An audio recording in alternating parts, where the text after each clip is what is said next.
continue. Mr. Secretary, you mentioned that you met with Kuril Dutriev as well.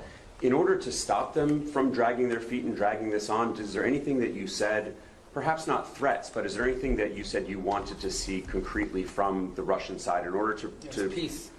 We want to see peace. But specifics in terms of getting to this ceasefire first and then the negotiations later? I mean, peace means you stop shooting at each other. I mean, it's as simplistic as that. Now, obviously, look, there's all kinds of conditions for a final peace, and you have to work with both sides. And I've said from the beginning, the only way a war ends in a negotiated settlement.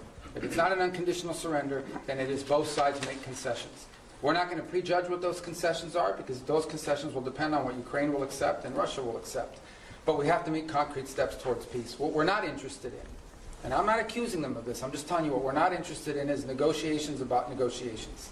That we're not going to continue this forever. So none of it was threatening. I think it was more an explanation of, this is our timeline, and at some point it'll be clear whether you want peace or you don't want peace.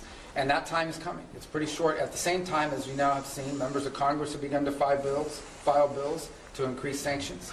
So there is going to be growing pressure from Capitol Hill to impose sanctions that we're not going to be able to stop if in fact we're not making progress towards peace. All these factors have been explained in the nicest way possible.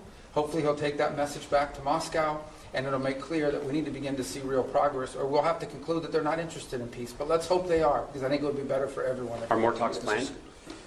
Well, we need to hear an answer to this. I mean, we're going to have talks as long as talks are about something. It can't be talks about talks.